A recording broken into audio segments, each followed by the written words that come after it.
the NFL draft is right around the corner. We're about to hit April. It's about to move quickly. Shockingly, the NFL draft is earlier this year. It's on the 23rd, so it's not the last week for the first time in a while. There's a very quick run-up that's going to happen this week going forward. There is now a lot of urgency for a number of teams, and we want to decipher the teams that must draft well, the teams that have to come away from the 2026 NFL draft fixing key issues in order to set themselves up to succeed. If you had to pinpoint two teams, can you deliver one to me that is on your radar? Yeah, right now it's the Cincinnati Bengals are a team that must draft well. Every time we talk about the Cincinnati Bengals, we talk about how potent the offense is, how we wish Joe Burrow was healthy more, but how good the receiving core is in the offense at times. The defense, when we talk about them, it's always talking about atrocities and a unit of 11 players that can't get right and gives up a ton of points. So when does the rubber meet the road of the offense getting tired of being sold by the defense? It is this season. It is now. It is Joe Burrow went to the Super Bowl once. We know the stat about quarterbacks that go to the Super Bowl, lose their first one, and don't go back. I think it's a majority of the guys. So you have to draft well. You have to draft defense well, offensive line well. Any part of this team that you need, it has to be a hit. 3 starters minimum. You cannot miss in this draft, or else it's a wasted Bengals season in an AFC North that's wide the hell open. Baltimore, reset year. They were bad last year. They got a new coach. They got less offensive weapons. Pittsburgh, no more Mike Tomlin. Mike McCarthy. Tell me if that's not a downgrade.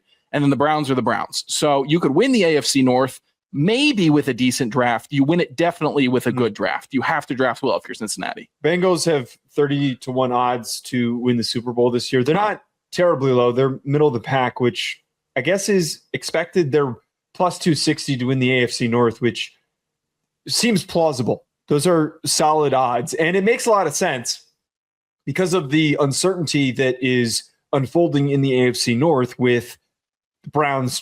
There's no expectation that they're going to be good. The Steelers don't even have a quarterback at the current moment. That's a picture for like who they're going to move forward with. Will Howard. The way that you said that is the amount of confidence that I think that anybody should have in Will Howard. A little meek. Yeah, meeker than I thought it was going to be. And as much as the Ravens have their talent on their roster with Derrick Henry and Lamar Jackson, new coach. We don't know how things are going to work with Minter. You now have this opportunity to catch a lot of these teams off guard. But to your point, they got to come away from this draft set up to succeed. But most importantly, they got to fix their damn defense. This is a team that has a very clear directive. They have to come away with their early draft picks with key defensive starters. There's none of this crap where they pull out a Shamar Stewart again, having drafted a prospect that's still developing and not fully ready to contribute. I'm sure one of them is going to hold out. I'm sure one of these players is not going to be ready to go, and that's going to become a nice big distraction during training camp. But that 10th overall pick and every other pick after that needs to be a defensive starter. Day 3 picks even need to be guys that are key contributors. You have to come away with really good value. The Bengals have to be at the top of this discussion. Otherwise, they're cooked. Zach Taylor's getting fired. One would wonder if Joe Burrow would become impatient with the direction of the franchise. I would. A lot of things start to collapse. I can't wait for the Andre Yoshivash holdout this year for him wanting more money. Come on, man. What? Come on, that could happen. Who do you think's keeping T and Jamar so open? It's me, Andre Yoshivash. You're an idiot. First team that I want to bring up, Sean, Carolina Panthers. This is urgency, not in a negative way. And what I mean by this is a franchise that has built brick by brick back up to a competitive point. They look like they're the best team in the NFC South going into, don't roll your eyes at me. It's not Atlanta. It's not Atlanta. All right.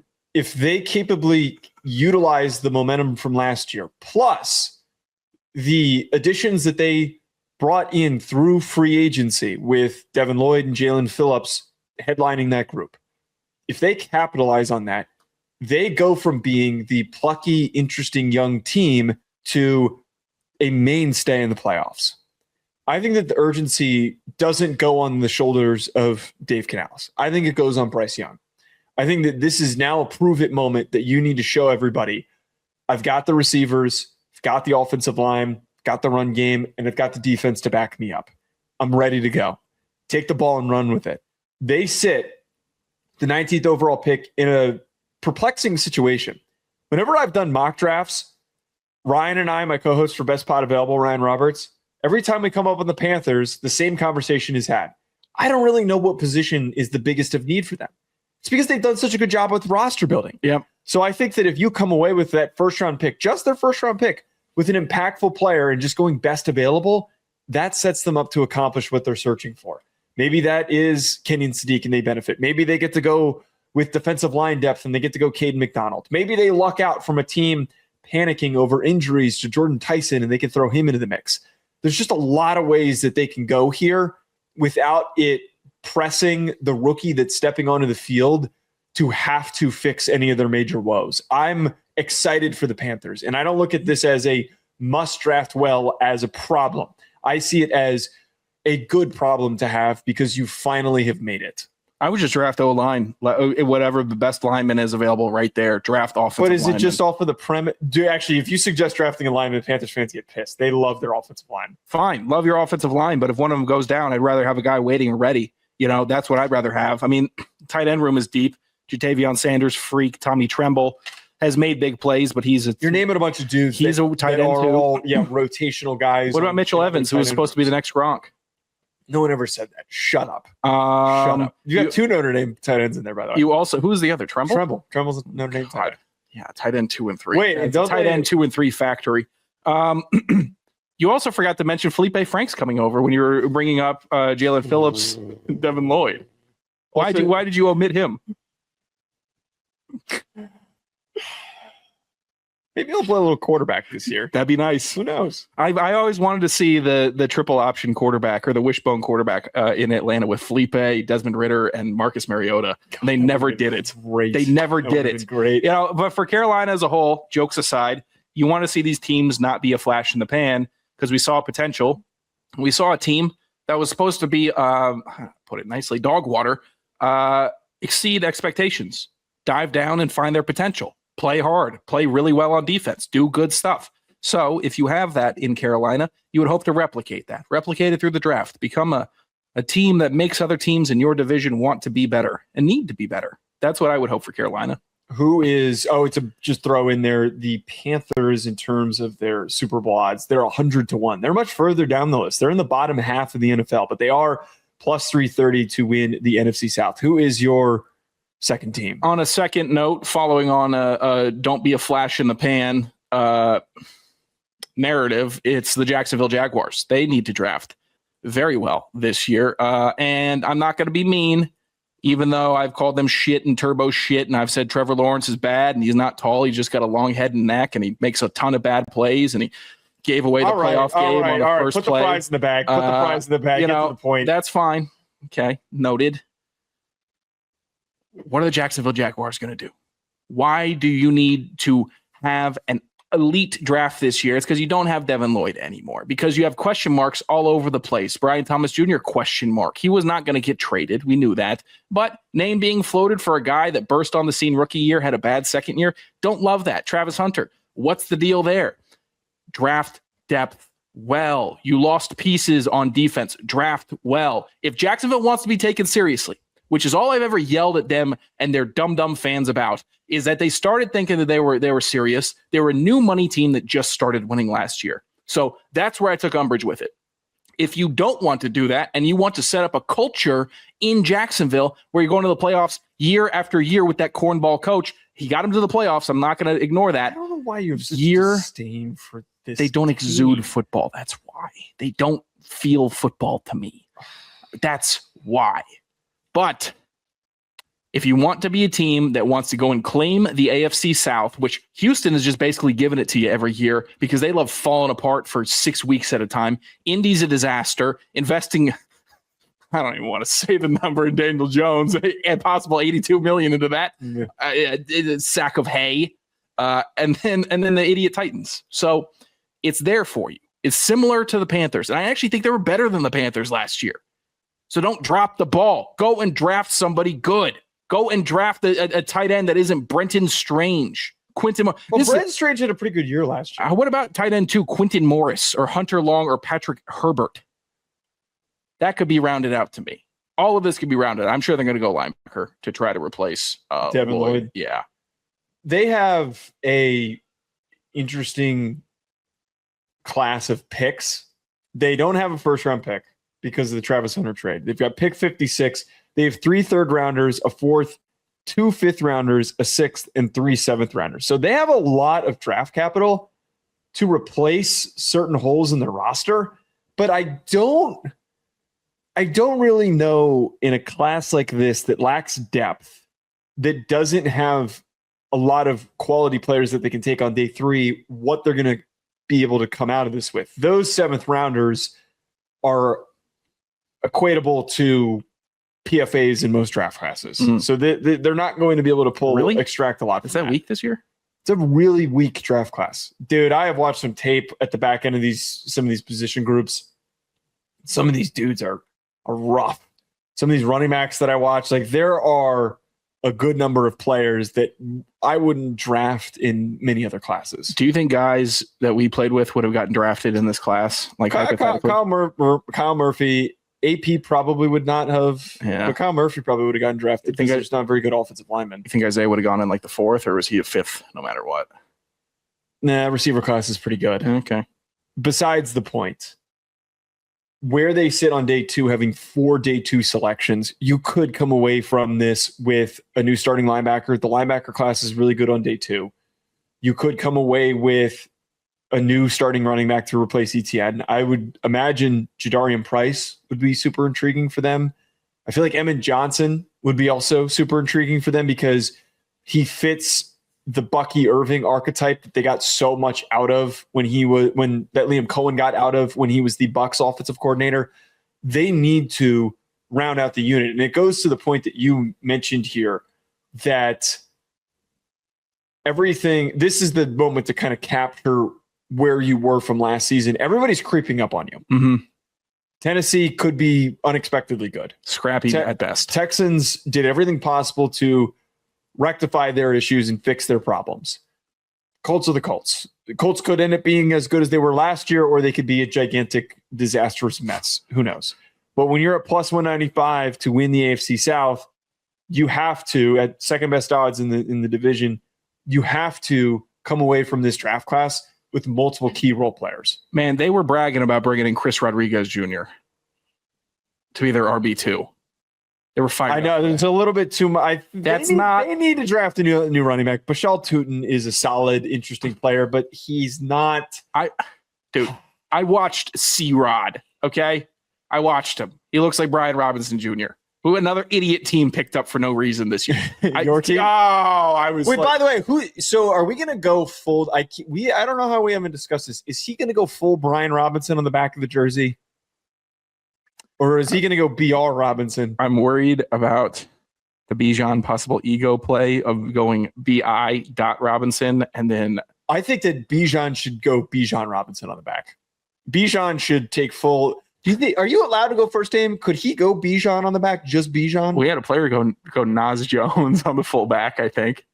Wait, what? You remember we had a ton of Jones. We had a Naeem and a Nas Jones. There might have been another like N.A. Jones on the team. We had multiple N.A. Joneses. Did Nas actually go full Nas? I think Nas went full Nas. I'm not joking, man. I'm not kidding with you. I think he might have. I don't know if he did. Honestly, if I was Bijan and I had all this talent and I was about to get all this money, I would change my name to just Bijan. I'd be a one name celebrity, and I'd put that on the back of my jersey. But do they allow that? Does the NFL? I don't know. I'm asking you. You don't know. Would they allow? Do you think? I would hope that they would. If I'm Bijan, Chad Johnson got Ocho Cinco on the back of his jersey. I don't know if he legally changed his name and said, "Hey, NFL, you have to put this on there." But he legally changed his name. Yeah, if Bijan legally changed his name, which is something I would do because I'm a big dummy, I would just be out there Bijan. Yeah, Bijan. Just Bijan. And then Brian Robinson could change his name to Brian Bijan. And then the best pot available with Brian Robinson.